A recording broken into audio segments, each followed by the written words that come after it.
Okay. Well, hello everyone. Welcome to Weekly Marx. Sundays at 3 p.m. We're still attending the class unity sessions. Earlier Dis and Dats this week covered some of the reading, at least 3 items on that list. What I'm going to do here is look at a page from libcom, which is really a great site because it has lots of complete books and a variety of other things. Really quite a good resource. But it has this one page that is a discussion guide for Michael Heinrich's Introduction to Capital. And noting, of course, that Heinrich has several different introductions to capital, and some newer than others. But the reason why I chose it was because it has good links in it that are kind of worth your attention. So I've included that on this particular page, and it makes some general notes about why do a reading of Capital. Of note, at the end today, we're going to look at a 15-minute Higginbottom video. It's not going to be a whole 15 minutes of craziness. I think it's just 15 minutes, but it is a different one and does a kind of overall review. Because this coming week, I think a lecture number 7 in Andy Higginbottom's presentations on volume 2 of Capital should be out in the middle of the week. And so we'll get to look at that, perhaps even discuss it. So back to Heinrich. Of note, Capital Volume 1 was the only volume published in Marx's lifetime and tends to be the only one many people read. Volume 1 is focused on capitalist production. Volume 2 deals with circulation or exchange, and were some of the last manuscripts Marx worked on. Volume 3 deals with capitalism as it appears to exist, and was the earliest manuscript from 1864 to 65, 2 years before Volume 1 was published. So a lot of the material that we've been looking at comes from a bunch of different periods, let's put it that way. So Volume 1 is much more fun to read than the unpublished fragmented manuscripts of Volumes 2 and 3. All 3 volumes need to be engaged with, or you may end up misunderstanding the entire project, since they're each investigating different areas. Heinrich rightfully claims that Marx's project is an unfinished, open project. Having a readable outline is highly useful for people without unlimited time or not wanting to read over 1,000 pages of unpublished manuscripts. In Heinrich's book, he also expands on other areas beyond capital, such as the role of the state, and ultimately moving towards a society beyond the commodity, money, and the state. This state of affairs might be called communism. We hope this guide will give you a basis of what the critique of political economy Marx was writing about, while being able to take what's useful to you and go beyond Marx to make the case for the abolition of capitalism yourself. This guide was developed after reading the 3 volumes with Edward's reading group and uses many resources suggested from that group. That's why this is an interesting little page. There's something called a counseling communism discussion circle. That it's not what you think. Met and discussed the book. Included is the link for that. They have also other discussion guides on C.L.R. James and council communism. And a second in-person group was held at the Rhizome House, a radical social center in so-called Cleveland Heights, Ohio. Rhizomes are, like mushrooms and that kind of stuff. It configures itself in an interesting way.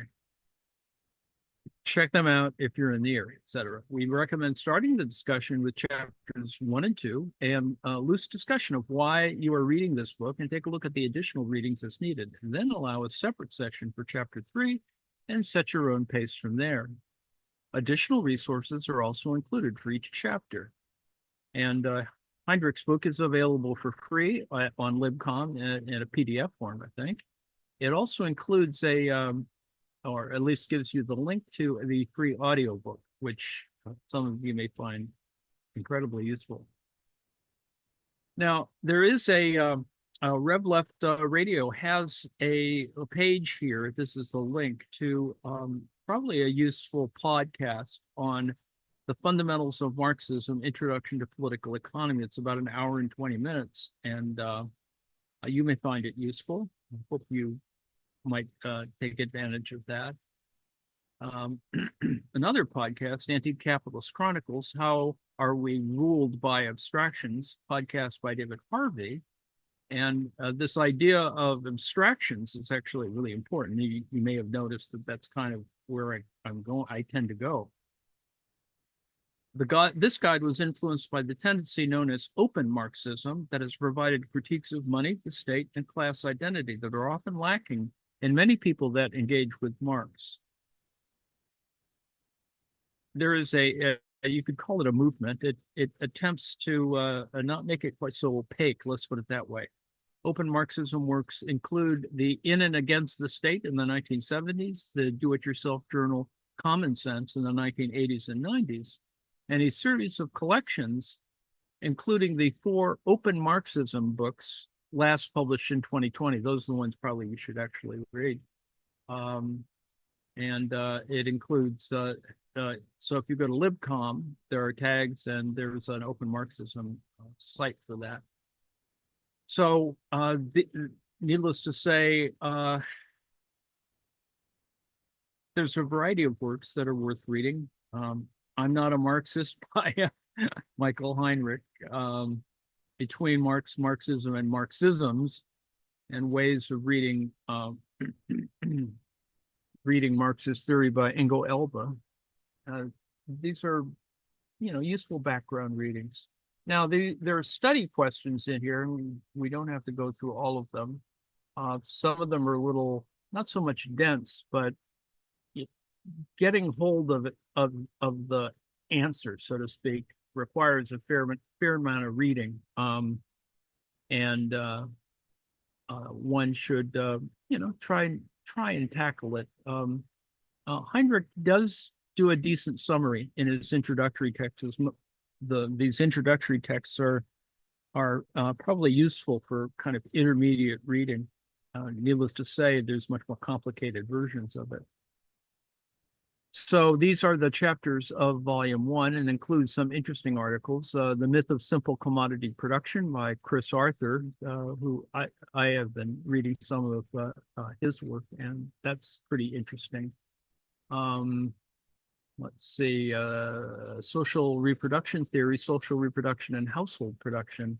Those interested in, for example, domestic production or for example, feminist approaches to production might do well to look at that. Fixed capital and circulating capital is a fairly old thing, but I use it fairly often because John Fox's diagrams actually make a certain amount of sense, and I don't have to redraw them. So I have been using John Fox's Understanding Capital, Volume 2. And then I haven't read this book, Crisis Theory, The Law of the Tendency of the Profit Rate to Fall, and Marxist Studies in the 1870s by Michael Heinrich. That's probably worth reading. Annette Vogt is a math historian and does a fairly good summary of the problems trying to read Marx's math. It doesn't mean that it shouldn't be read. It's just that it's kind of different, and there's plenty of ink spilled on Marx's math, but no one has ever taken it to sort of where it should go. I'm sure that David Harvey thought about it for a while and then gave up. But it has some sort of arcane interest, I suppose. It is a kind of calculus. There's several texts that he does where he's trying to figure out how calculus operates. So those are useful as well. There's this thing, Money by Samuel Chambers, which we might read this coming week. It's an interesting little text, and it kind of overlaps with what we've been looking at in modern monetary theory. And let's see, there's an online discussion, a NPR series on bank failure, on how rising interest rates paved the way for Silicon Valley banks collapse.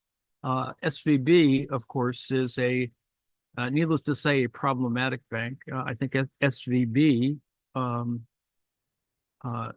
is a Russian bank that sits in Silicon Valley. So it sort of is an interesting entity, let's put it that way, relative to all this sort of weird venture capital stuff that's going on. And then there's a Seth Ackerman article on Robert Brenner's unprofitable theory of global stagnation. Since in the class Unity, we've been looking at a little bit of Robert Brenner's, you could call it conservative. I don't think it's that conservative. I just think he has a very specific line of inquiry. And then, of course, there's the famous fragment on machines, a Marxian misconception of in the Grundrisse and its overcoming in Capital. And Heinrich essentially is trying to sort out how people have sort of misunderstood and kind of got confused on particularly on the issue of the transformation problem because of the discovery of the earlier works of Marx, and people running around looking at the Grundrisse because, you know, it's a much more lively text. However, you know, unapplied in its time. And then there's Simon Clark's articles on Marxist theory of crisis, and then fetishism, some interesting stuff there. Richard Gunn on class, thing by Marx on class, and then other things that I did a thing a couple of weeks ago on Pashukanis's General Theory of Law and Marxism by Chris Arthur, and I haven't read this one. So much to read, so little time. State and Capital, a Marxist Debate by Holloway and Picciotto. The one that's probably more interesting is the Capitalism versus Freedom, the Toll Road to Serfdom. We were just talking about that the other day. And needless to say, there's some new texts that can confuse us or whatever, like the Market State and the End of History by Johannes Agnoli, and Cyber Physical Decentralized Planning for Communizing by Pedro Nardelli et al. So all of these things are about, you know, the critique of capitalism, and you know, there are issues about contemporary issues about reform, et cetera. Housing being one of the key elements of that, and that's worth looking at. I mentioned this Fundamentals of Marxism, Intro to Political Economy, which is a pod on Rev Left radio, and because if you hunt for it, you can't find it. I mean, this link goes directly to it. If you go to Rev Left, it's, and you can't even find it on their, I think on their website, but it's there. Anti-Capitalist Chronicles, How Are We Ruled by Abstractions? That's, we talked about David Harvey in that context, and included here because we're going to get back to them eventually, fairly soon, is we're up to lecture 6, coming up to lecture 7, by Higginbottom on volume 2. So in advance of that, I'd like to show this little short thing here, which is on volume 3, but it actually has a review of the other texts, and I hope that you'll find that interesting.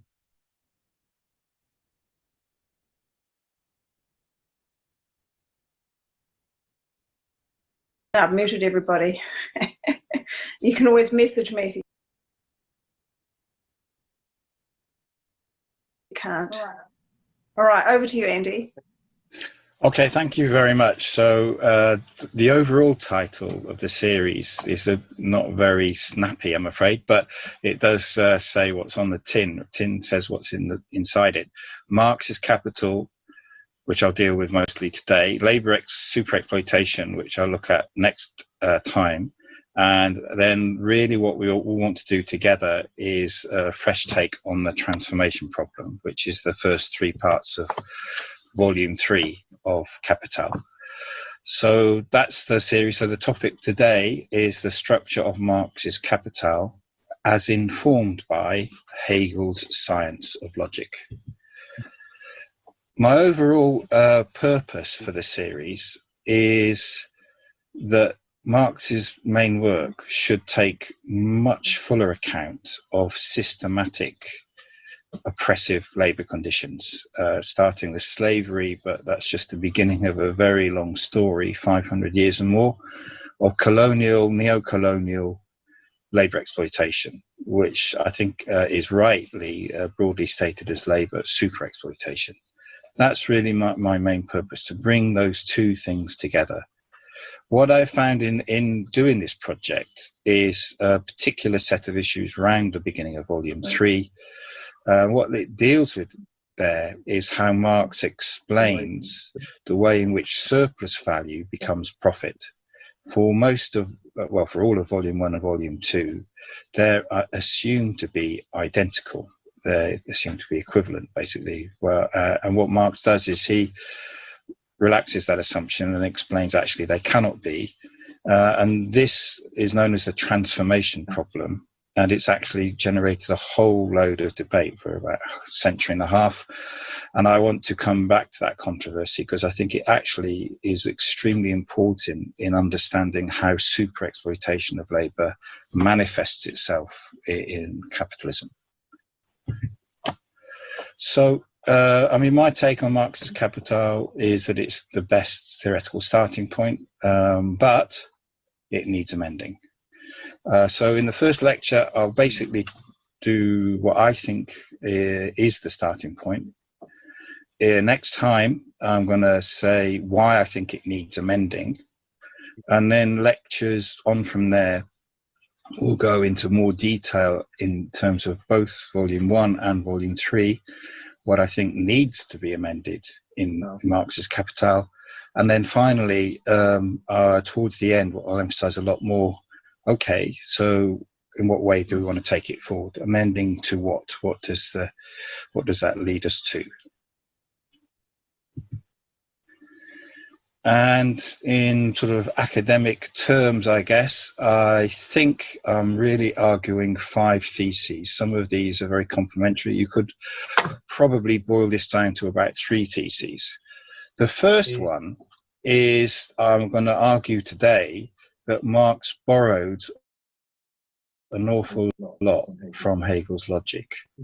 He did in a materialist way, but the 3 concepts of appearance, essence, and actuality, which Hegel uses extensively, Marx also used extensively in the structure of Capital. In fact, it gives us a good insight into understanding the structure of Marx's argument. So that's what I'm going to cover today. But just to expand on what I've already said about the purpose overall of doing this, I think that the social oppressions that are associated with labour super exploitation, which we could also include here gender oppression. I quite like the term which I see has been adopted by Mark van Linden, which I like, is I think that these are all aspects of what you might call relational inequality. And I think that they're significant in their own right, but I think that the violation of equality is inherent in the capitalist mode of production. And that is a problem in Capital, right? So next thesis is in terms of what should be amended. I think labour super exploitation is a third configuration of surplus value. I think it belongs alongside absolute surplus value and relative surplus value. I'll come to that next time. And if you like, there's two corollaries of that third point. The first is that the ideas of labour superexploitation being real, but not being so fundamental to the capitalist mode of production. In other words, belonging to a more concrete level of abstraction or a less essential layer of abstraction, not being part of the general definition of the capitalist mode of production, is an argument which has come up a lot now in opposition to our proposal to include labour superexploitation as part of the core theory. So that has led me to question, well, what are the levels of abstraction in Capital? And is it true that volume 1 is at a higher and more fundamental level of abstraction than other volumes?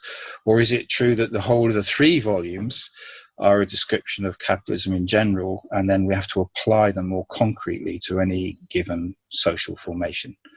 So there's a lot of issues there about levels of abstraction, which I will try to explain my take on, at least as we go through.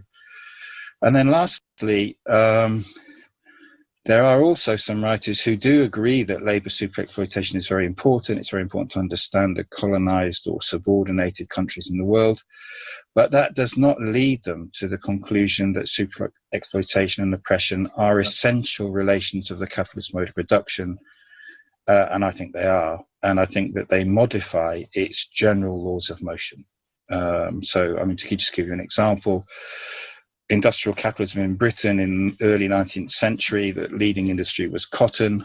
Well, I think that the laws of motion should include the exploitation or superexploitation of enslaved labour that made the cotton, as well as the factory workers who weaved and span it here in the UK. All right. So that's kind of like my introduction. Now what I'm going to do with this slide is start moving into the basic content of the first lecture. So I think many of you will be very familiar with this. I'm not teaching you anything you don't know already. The basic structure of Capital, there are 4 volumes, and the first volume 1 was first published in 1867, I think, in the German edition. Now, Marx had written volume 2 and volume 3 in their original drafts by about 1865. He put them to one side to finish off volume 1, ready for publication. So what you have is a certain incompleteness in terms of the work that Marx did before he died. And so he had a concept of them all fitting together in some way, but volume 2 was in a draft state, and Engels put together those drafts and was able to publish that quite quickly. Volume 3 was much more fragmented and incomplete, and so Engels took him about 10 years to actually publish volume 3. And what you find is a lot of debate about the incompleteness of volume 3, which we will come to sooner or later. Alongside these 3 volumes, which deal with the production of capital, the circulation of capital, and then their combination, production and circulation combined, which is what volume 3 is about. So you can see just from the titles, which are slightly understated in the Penguin edition, the titles are really important. And you can see from the titles the sort of the unity of concept between the 3. The theories of surplus value were written in the early 1860s, and they're really an extensive literature critique. So what they do is they look at Ricardo, Smith, Malthus, Robertus, and so on, and they sort of, Marx spins his ideas off his commentary on other writers and political economy. They actually are quite important for volume 3, because some of the key discoveries are quite well articulated in the theories of surplus value. I don't think they have such a strong bearing on the first 2 volumes. So those are the works that we're looking at. And now, how do we understand these works? Well, volume 1 is the foundation. This is very clear, but a foundation is not yet a whole building. and it's a rather mechanical analogy, but you do need the walls and you do need the roof to top it off. And I think that volume 3 is needed to understand Marx's overall explanation of capitalist mode of production. You need to get to the sort of capstone, which is in volume 3. Another major point about Capital, we don't have the possibility of a direct dialogue with Marx about this, but I do kind of like equivocate a bit on his choice of title for the book, because the book isn't about a single subject. This is a really important point, and I guess pretty obvious point, but let's make it. Capital has got a double subject. It's about capital and labour, and in a way it's about capital's relation with labour. The foundation in volume 1 is about that. It's about the relation of exploitation. That's the foundational subject. But it's also true that capital is dominant in the relation. If it wasn't dominant, we wouldn't have very much to do to overthrow it. So the forms of capital in its dominance in the relationship are actually very important for understanding the capitalist mode of production. And then there's a third very important point, which we will come back to and expand, which is all the way through. Marx saw the capitalist mode of production, especially in terms of this relationship, as being inverted in reality. And what I mean by that is the inversions weren't just imaginary, they were real. So labor is the source of value, but in reality it appears as though capital is the source of value. And that's not just an illusion. There are transformations which take place which, you know, give some substance to that illusion. But so a lot of Marx's effort actually is trying to explain how it is that not everything is what it appears to be at first sight. Okay, and this is a really important point in understanding the incredible intellectual effort which capital is. The second starting point for the subject today is, okay, that's capital in outline. What about dialectics in outline? There are 2 or 3 quite helpful introductions to the idea of dialectics. This is a very standard one, which I do find helpful, from Engels. The underline is me. The italics, which we'll come to, are from Engels. But the underline is really important, and all explanations of dialectics will emphasize it. It's about interconnection. It's about understanding reality, not through a set of isolated instances or examples, but understanding the totality in terms of its interconnectedness. Now, what Engels does, and this has been quite controversial, is he draws out what he calls 3 sort of basic laws of dialectics. Okay. Now he then applies these 3 laws to his object, which is nature. So after he stated this introduction, then he starts talking about chemical formulae and biology and so on and so forth. Okay. This slightly formulaic interpretation of dialectics is one I want to move away from. And I think actually Engels didn't use it. He had a different application, but I would just say it is a problem in the discussion, right? So I want to connect each of these formula with the context in which it is being made. So the law of transformation of quantity into quality, and a classic physical example is, you know, the freezing point, 0 degrees centigrade, 100 degrees centigrade, the boiling point of water. So that's a very good physical analogy of how quantity turns into quality. It's ice, and then all of a sudden it becomes liquid, and then all of a sudden it becomes gas. Each of these formula with the context in which it is being made. So the law of transformation of quantity into quality, and a classic physical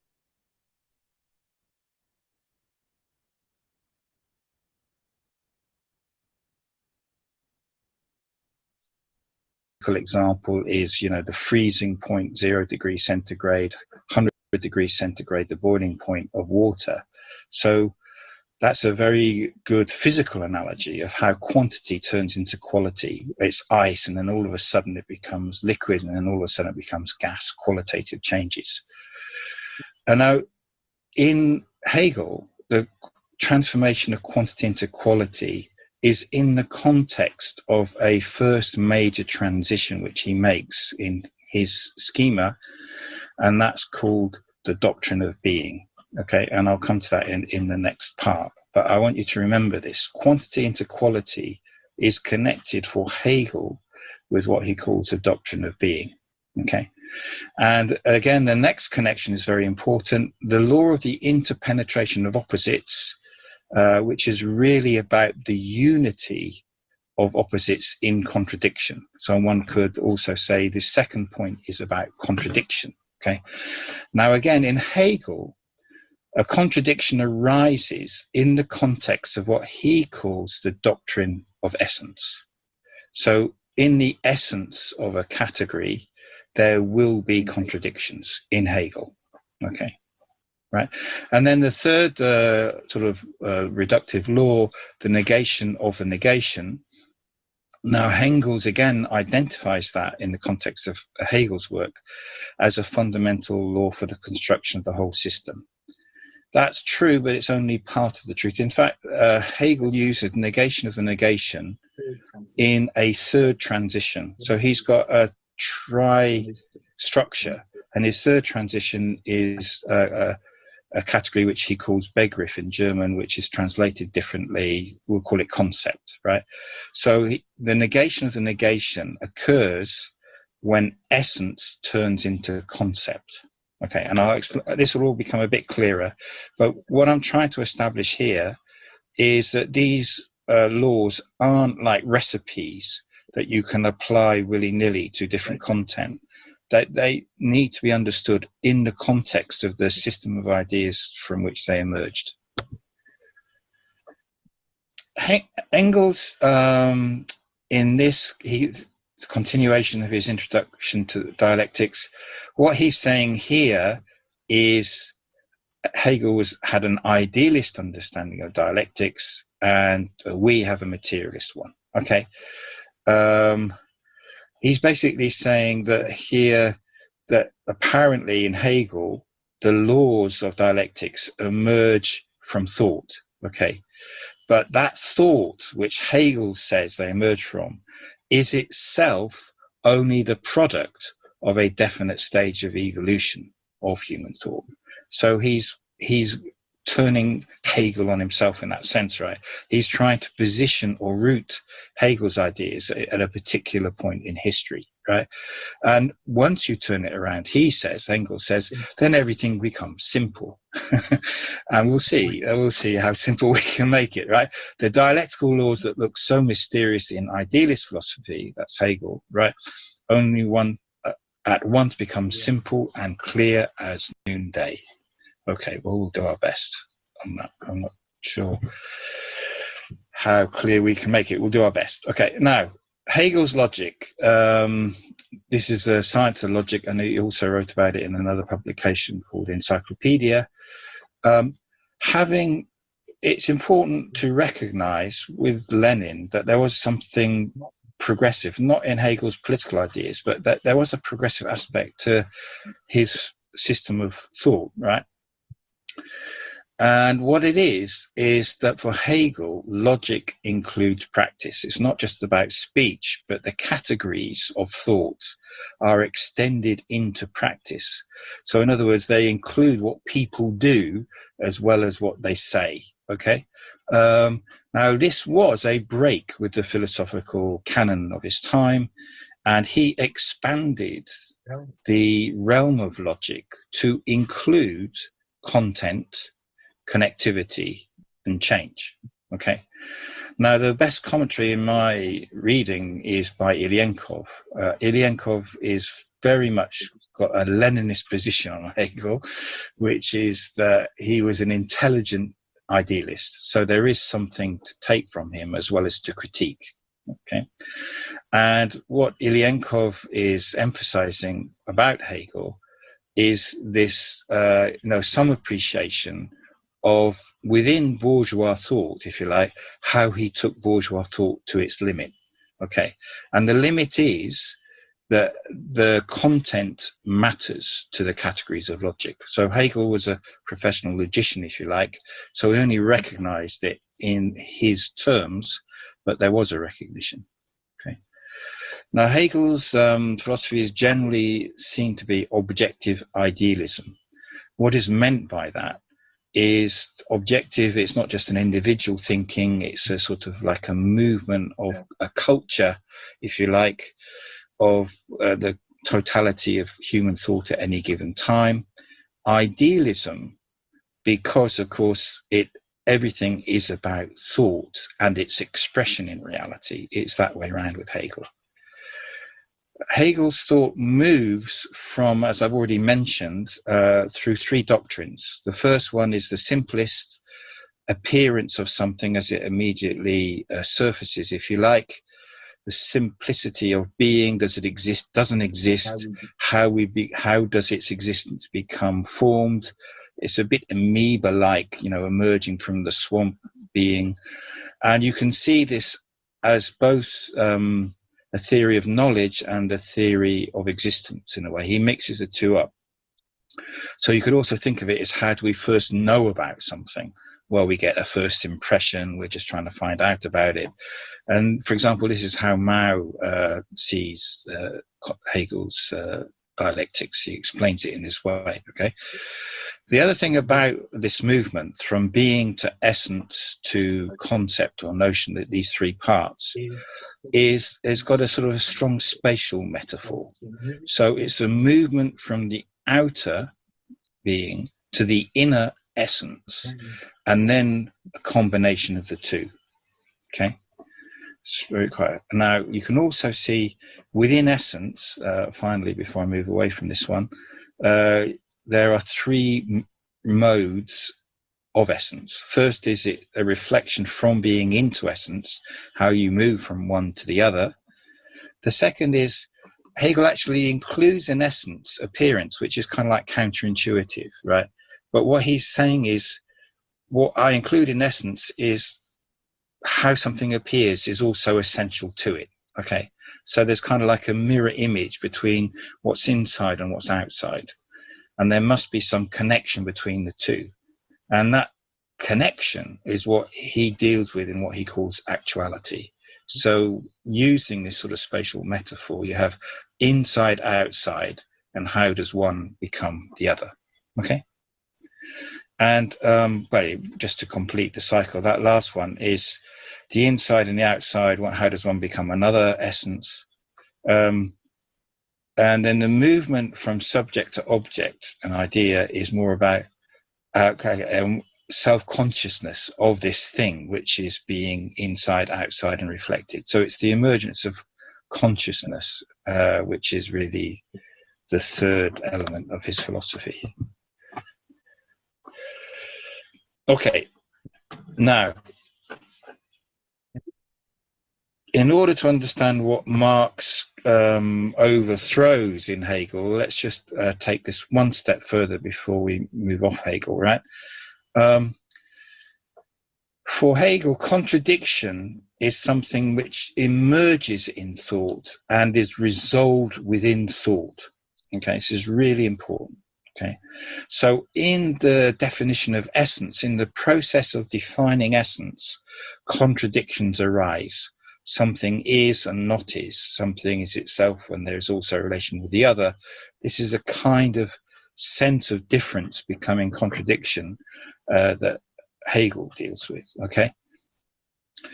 He also has another concept which Marx uses a lot, which is sublation, right? And the sublation is the movement from essence into concept, right? Sublation is to do with a contradiction moving on to a different plane. Now, this is the so-called negation of negation idea. Sort of pop presentations of Hegel give this the idea of thesis, antithesis, synthesis, right? So in the green area, the contradiction is resolved. Okay, so a contradiction emerges in thought, it is resolved in thought as a sort of an overarching concept which knows the good and bad in things and can include them both. Okay, so harmony is restored after contradiction breaks out. Harmony is restored, including the good and bad in itself. Okay, there's one other point to make here, which is this outer ellipse I've put in, because there's a discussion. I mean, I'm not a Hegel scholar, I have to tell you, right? This is pretty low level stuff if you're a professional philosopher, I guess, right? But Hegel begins with the idea of being that doesn't have any presuppositions. There's no assumptions about the reality. It's just like emerging from the mists and begins to take shape. But when you come to the end of his cycle, you realize that actually there were assumptions. So it wasn't without presupposition in the language. And these assumptions are to do with how something begins to know of itself. And this is the sort of the ellipse line I'm putting in, right? Once you get the idea is a complete consciousness, not only of itself, but of its surroundings, how it got to where it is. In other words, an all-knowing, all-seeing power, okay? The other last thing about this, there's a lot of literature which I'm not, I want to leave to one side because of time, right? But I do find one commentary very helpful, which is what Hegel is doing in philosophy is a parallel with what classical political economy was doing, right? And what he's actually giving us is capital's uncritical reflection of itself. So the all-powerful, all-seeing, all-knowing thing that emerges, that dominates all reality, is actually a capital. I mean, Hegel says it's God, but it's capital as God, if you like, okay? And Hegel sees this final harmonizing idea at the end, the absolute idea, as something which is both, it's self-moving, it has its own power of control and movement over itself. And this is without doubt idealization of capital at the height of its sort of ascendance to power. Right, so that's kind of like, now I want to, if you like, not so much deconstruct as explain the influence then of Hegel on Marx, because this was really where I want to get to, right? So we're now on like a second loop of explanation. So Engels already told us that, materialists think of contradiction in a different way, and I just want to expand on that, right? And how contradiction is used in Marx's Capital, right? So the foundational point is that contradiction exists in reality. It's, if you like, an ontological point about what the reality is. And for Marx as a materialist, so contradictions exist in reality and they're reflected and to a greater or lesser extent successfully reconstructed in thought, okay? So the contradiction exists independent of thought, and the contradiction is antagonistic. It cannot be resolved in thought alone. It can only be resolved in reality, okay? You can say you resolved it in thought, but that, if you like, is an idealized resolution. It's not a real resolution. Okay, and the reality, of course, that Marx is looking at is a contradiction between two subjects, the exploiter and the exploited. Okay, so a fundamental point about Marx's concept of contradiction is that it's relational. He's got a sense of contradiction being a contradictory relation, which is at the essence of the capitalist mode of production. And that contradictory relation is the antagonism between labor and capital. Now, he does use sublation because what he shows is how that contradiction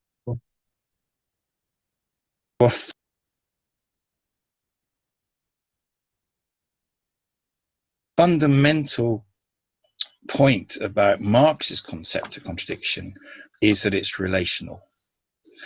He's got a sense of contradiction being a contradictory relation, which is at the essence of the capitalist mode of production. And that contradictory relation is the antagonism between labor and capital. Now, he does use sublation because what he shows is how that contradiction moves, okay, from, if you like, individual protagonists, labor and capital. It becomes, it comes out and becomes modified through different mediations as laws of motion of the mode of production as a whole. So the idea of essence becoming systemic law is very important in Marx. And what he's really talking about is how this internal contradiction is realized as a systemic contradiction, which engulfs the system as a whole. Okay. So in Marx, the contradiction breaks the limits of its reality as it expands, right? So Marx is using the logic in an inverted way, okay, in his sense of contradiction. What I'm trying to say is contradiction pervades all the categories, not just the middle one, but it pervades all the categories in Marxist thought of the initial, the core essence, and then the way it appears.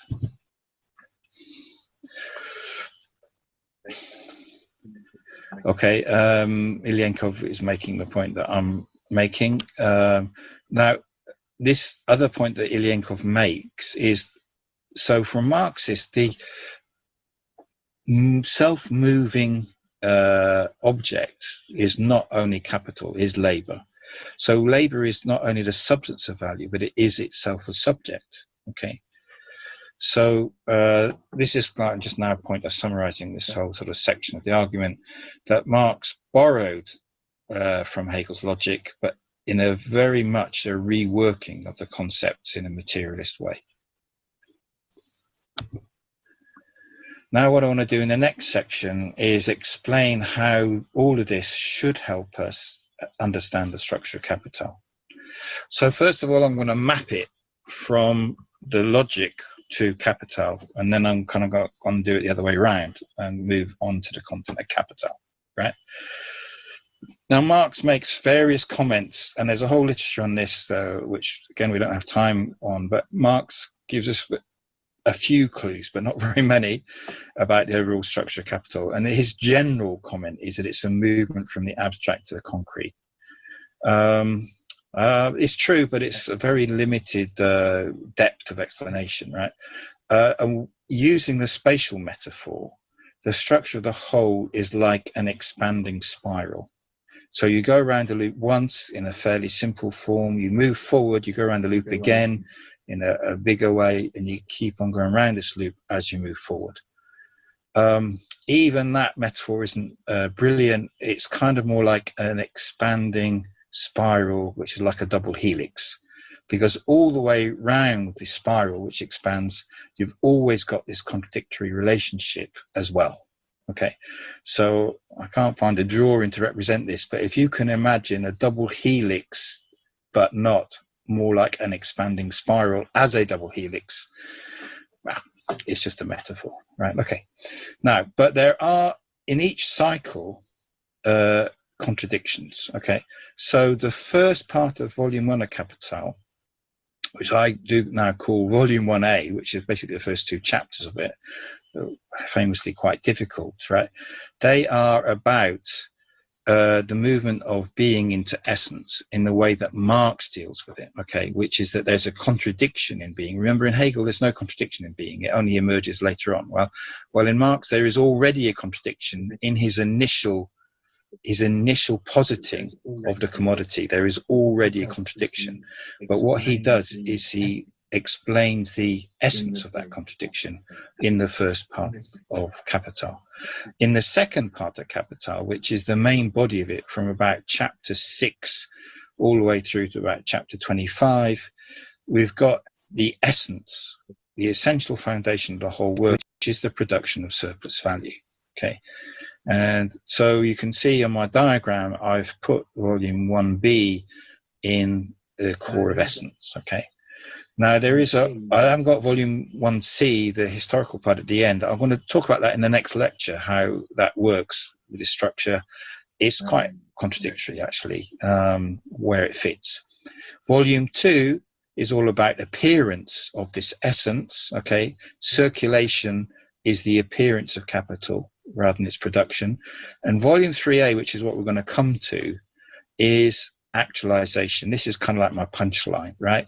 In order to understand essence in its fullness, you have to understand how production and circulation work together, how surplus value becomes profit, actually becomes profit in a system of competing capitals.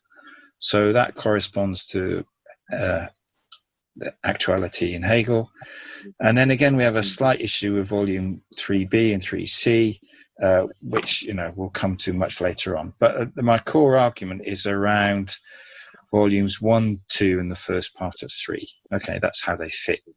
And now within each of these, there is also a movement. Okay, so I'm going to explain that, but there's one other side of this which I also want to bring in now, right? Which is, okay, so if that's an overall sort of schematic of the structure, more directly, what was Marx's methodology, right? In terms of the presentation of his material, right, Marx was very good at handling abstraction. He was a master, as C. Ullman puts it, of abstraction. Okay, so the other writer is really helpful here, by the way, again, is Ilyenkov, right? Now, the conventional view of abstraction is like, if I'm in conversation with my students and so on, I'll say, well, abstraction is when you think about something. So it's the movement of reality into thought. And a dictionary definition, which I Googled, is that it's ideas rather than events. Okay, that's the conventional view. Now, what Ilyenkov points out very well, I think, is in Marx, abstractions are seen to be taking place in reality. So his meaning of abstraction is slightly different than the conventional one, which is that there's one element that's selected and becomes dominant. Okay, good example would be commodities and money. Okay, so that it's one element that's selected and abstracted from the multiple uses that we might have of commodities. It's their exchange value that really matters, and it's abstracted in reality as being the thing that matters. It's that element that comes to the fore.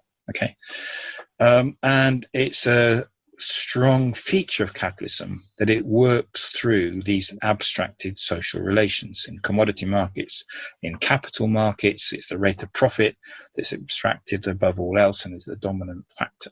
Okay, now Marx begins quite early on in volume 1 by explaining that he understands abstract in a dialectical way. In other words, there's another side to abstraction, which is concretion. They exist in tension, but this tension can be understood and captured, right? So we'll come back to this. I'll illustrate this a bit more fully, but the idea of abstraction is important in Marx's methodology. Another really important idea, which he does take from Hegel, but again inverts, is this idea of a concrete universal, right? And a concrete universal is that thing in a system that expresses the abstraction of all the other things. And again, money is the strong example of this. Okay, so money is a form of value that abstracts the exchange value from all other commodities. Okay, they all have an exchange value, but it's money as such which is the universal expression of exchange value. Okay, yeah, so I'm not sure about the art metaphor, but you can see some abstract forms there, abstracted from reality. And Picasso does make a really nice point about this, actually, which is that there's no such thing as abstract art. It's always related to something, right? So you can't have abstraction without its related concretion. Now, the picture there is from Picasso as well. It's one of his, right? And it's illustrating something that I want to talk about a little bit more, which is that in a two-dimensional surface here, he's representing two different perspectives. So the face is looked on side on and looked on front on, and there's a three-dimensional view, if you like, represented in two dimensions.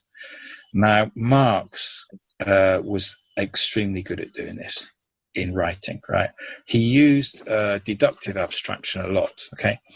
Now, Ullman gives us two very useful, helpful pointers to how Marx writes Capital, right? The first is deepening the point about interconnectedness, okay? For Marx, he has a philosophy of internal relations, which are one at the same time processes and relations. If you think of the labor process, it's a process of production and it's also a relationship of exploitation, okay? So Marx was particularly good at incorporating change and systemic interaction, okay, in the way he conceptualized reality. And the labor process is the classic example of that, okay? It's a process of production of commodities, which is also a production of surplus value, therefore reinforces the relation of exploitation.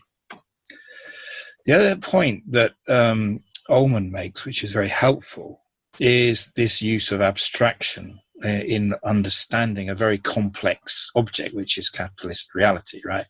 And what he points out is that Marx uses abstraction in different ways. And if the one way of seeing this is that you can have three different dimensions of abstraction, okay? So you can abstract from a particular point of view.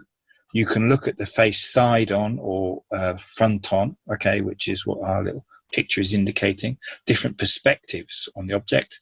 You can have abstractions of scale. Are you looking at one person or a crowd of people? And you can have abstractions of a level of generality. Of these three, I would say the level of generality is probably the most complex, and I'm still working out how I think that might be different to scale. But it's definitely something I want to discuss, okay? So what Marx does time and time again, if you read any of Capital, you'll see this through the chapters and the sections, right? He brings one plane of analysis into the foreground, okay? So he's reproducing in thought this process of what he calls abstraction, okay, in reality. And all the other aspects are there, but they're in the background. They're sort of implicit rather than explicit, or presuppositions. So the whole is present, but not, it's like a microscopic lens. You focus in on one plane of reality. Okay, this is probably the worst diagram I've got, or the busiest one. So now I want to show the structure of capital in itself, but with a reflection back onto Hegel's logic, okay? So what you can see here, you go across the first row is volume 1, okay? You see here is volume 2 across the second row, volume 3 across the third row. Now I got this from Chris Arthur, who is a very helpful contribution in this whole discussion. His take is different to mine. He thinks that Marx's Capital is nearly a direct copy, if you like, or homology of Hegel's logic, but on a different subject matter.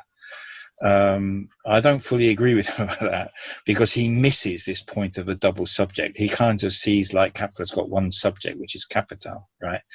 And I think the subject is really the relation between capital and labor, okay? But what he does give us, Arthur's work gives us, is this sense of mapping of the whole. And it is actually, for me anyway, quite useful. So the bits in blue are from Chris Arthur, and he's very much a Hegel specialist, I would say. And the bits in red are me, okay, and the bits in black are Marx, okay. So I kind of like want to pursue Arthur's idea, but in a slightly different direction, right? And I think that volume 1 is primarily about the essence, the production of surplus value and its accumulation of surplus value. Now, within that narrative, what you can see is Marx starts off with surplus value as such, and then he divides that into different particularities, which are absolute surplus value and relative surplus value. And then he works out how those fit together at a systemic level on the accumulation of capital. So here what you have is a movement from simple universality or generality, I would say, to a sort of particular.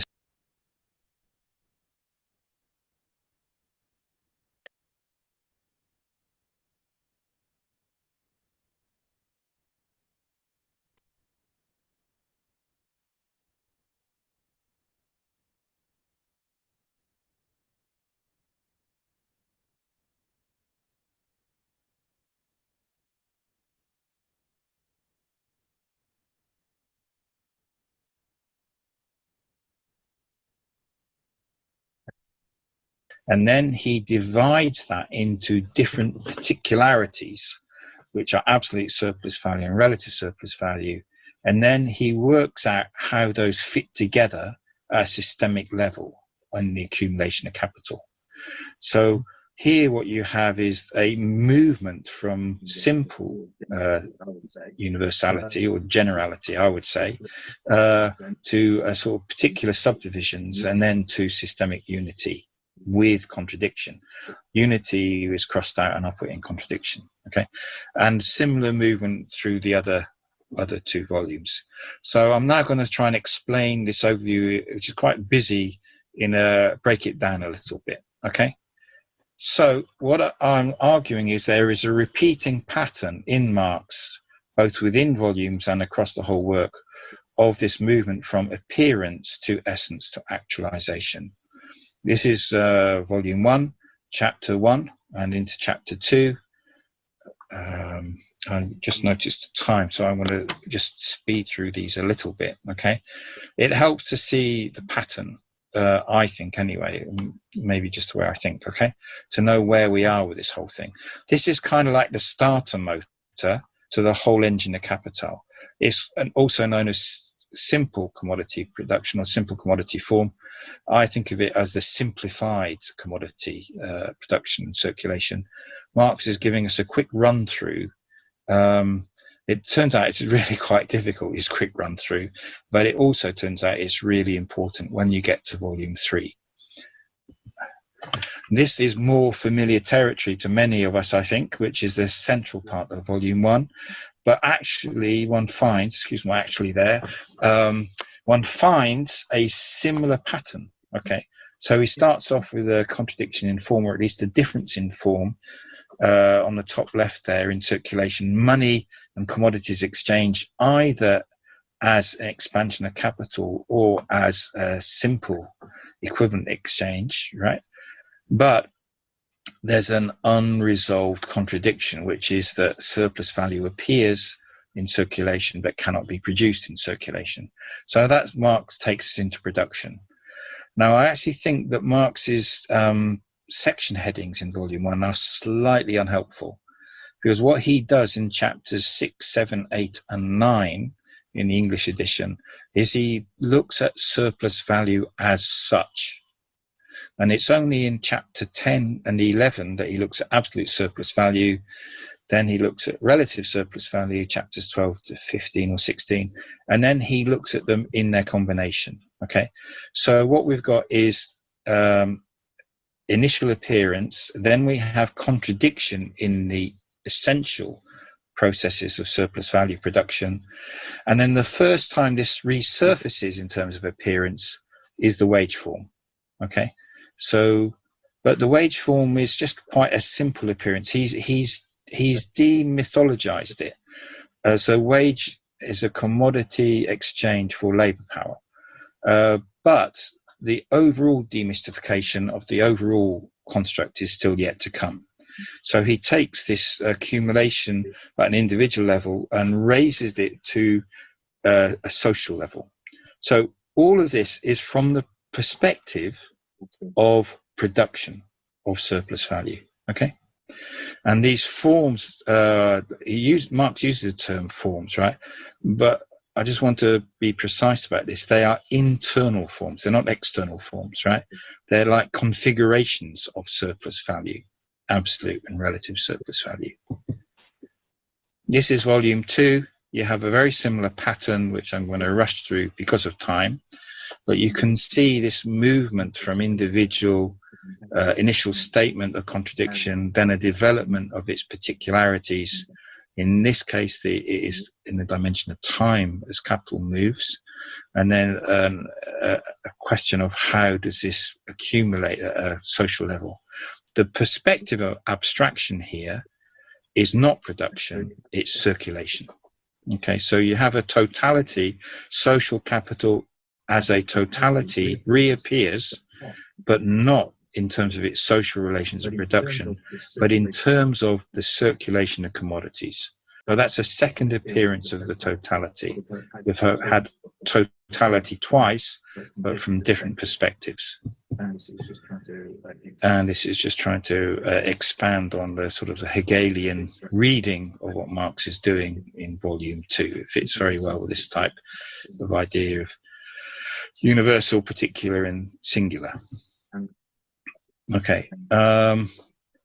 And I think that I've explained this as much as I can. Oh, yes, the last part, the green part on the right here, is quite an important point, because the general law of accumulation is really the crowning of volume 1 and is clearly ready for publication. Marx is quite happy with what he's done, but there's a but, and there's two buts really. The first but is, if you look at it, he needs the historical process to really make it work as a crowning achievement. In other words, the general law of accumulation does not yet lead us to the necessity of crisis.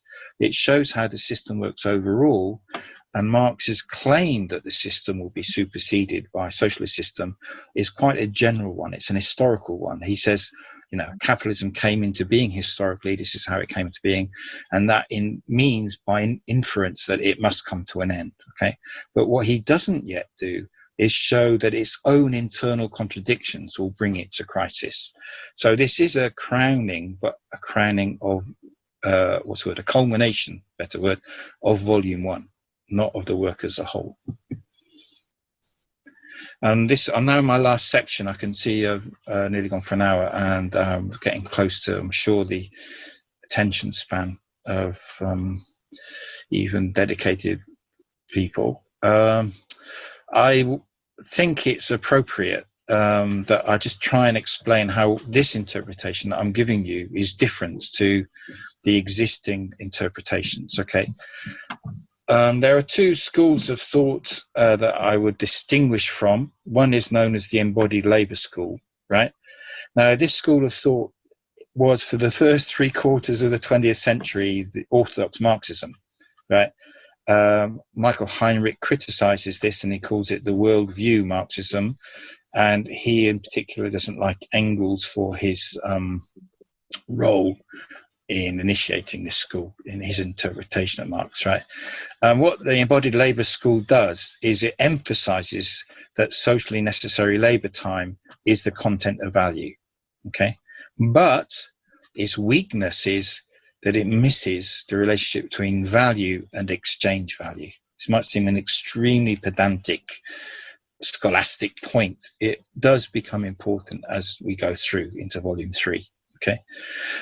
In the last 2-3 decades or so, a departure in value theory known as the value form school, right? And what the value form does is it recognizes significance to Marx of the realization of value or exchange value, right? And that was a step forward, but there is also a problem with this school, in fact, I think, and Heinrich is the representative here, which is that it diminishes the content of value in its attention to the form of value. And I'll try to explain this just a little bit more. And the best author I found on this, by the way, is Tran Hai-Hak, if you want to follow that. So just to explain the point I'm making here, so the first error, if we go back to our appearance, essence, and actualization cycle one more time, the first error is that it concentrates on the essence, right? But does not recognize that essence must appear. So in the work of some authors, they talk about the labor theory of value, socially necessary labor time, but they don't talk about money. And Marx's theory of the commodity was at the same time a theory of money. Okay, and that's the point which the value form school pick up And what they say is you have to give attention to the form of value as well as its content. But, you know, things being dialectical as they are, they make the converse error, right? Which is they concentrate on the content and mistake it. Sorry, they concentrate on the form, exchange value, and they mistake it for the content. So value is realized in exchange. It's not produced in exchange. It's produced in the labor process. And the value form schools say, in effect, that value is created in exchange, which I don't agree with. One other point of difference and distinction I'll make before coming to an end for lecture one, Harvey. What to do about David? Well, Harvey's really come out as a reformist quite openly worldwide. And even just before that, we know in his hydrological model, he was really denying that labor is a source of value. So, but for a long time, Harvey's been the Pope. So we kind of like have to pay attention to what he has been saying. If you look at Harvey's book on Capital, it's extraordinary. He does make a lot of mistakes. He's a good communicator, but he does make quite a lot of theoretical mistakes. But there is one mistake in terms of the structure of the volumes, which is just kind of like calamitous, really, which is Harvey has said that too many people suffer from what he calls volume one-itis. They think of Capital as just as volume one, and we really need to look at volume two. And he doesn't say much about volume three. So I would say Harvey suffers from volume two-itis. Okay.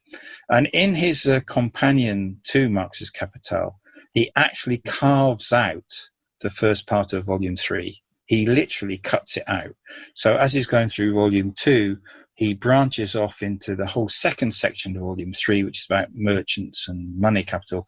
And then he leaps back into volume two. And all this blue stuff I put down below, he just simply cuts it out. He kind of like makes some backward references to it, but he doesn't deal with it at all. So what's going on here is that he's missing the key point of the first part of volume three, which is how production and circulation actually articulate together through the vector of the rate of profit. For Harvey, the rate of profit diminishes in importance, right? He doesn't see this as the crucial vector of the capitalist mode of production. Secondly, Harvey, in this procedure or through this maneuver, misses the determinacy of crisis. Okay, the way the general law of accumulation is deepened in volume three is to give it a determinacy of crisis within the capitalist mode of production through the declining rate of profit. And the third issue with Harvey's cutting out of volume 3A is then his explanation is all about surplus capital in circulation. This, for Harvey, is where the contradictions occur and not in the social relations of production. Now, to be honest, this is a sheep in wolf's clothing. This is classic, almost social democracy. It's about policy. It's about distribution. It's a social democratic reading of Marx. Okay, to conclude this first lecture, Capital is not a copy or direct application of Hegel's science of logic, but its structure and method is strongly influenced, and especially the repeating triad of appearance, essence, and actualization, which broadly corresponds with the content of, circulation, production, combination. That's right. Secondly, within each volume of Capital, there is an essential contradiction, which goes all the way through, starts at the beginning. There are particular mediations of it, and then it's expressed as systemically at the level of the whole, right? And so what I'm going to go on to argue is that we need to study volume 3, and in particular this difficult stuff about transformation of surplus value into forms of profit, because it's the actualization of capitalism's essence. Without that, we don't have an understanding of the whole, right? And finally, and this is what we will start with next time, is there is a problem. We have to talk about this. The assumptions of equality that all of Marx's argument has been based on is really subject to challenge, and that needs to be addressed. Yeah, those are the references, and I'm very happy to share these. these PowerPoints, and thank you. That's the end for today. Okie doke. Now I'm sure that's clear to everyone. But it is something that has been missing in the Higginbottom's other series, both the volume 1 presentation that he did and this current presentation on volume 2. I mean, he sort of assumes that you sort of worked all this through, and I think that he really left out this whole portion here on a comparison or an integration of the science of Hegel's science of logic. So I know that that this may all seem very complicated, but it's not. It really isn't that complicated. One just has to see it as these kind of structural affinities, and Marx is serious about this, and enough to say that, you know, even though it starts as a certain theoretical interest, you can actually see that by looking at how it's practiced in reality, it actually sort of, you can see some of these things happening. But yes, there are little detail problems. There are these little disputes. There's Higginbottom critiquing David Harvey as a social democrat as opposed to being a Marxist, and et cetera, et cetera. So anyway, that's the conclusion of my little yammering today. I hope that you got something out of it. Are there questions? Brickbats? No, I would guess not. Wake up.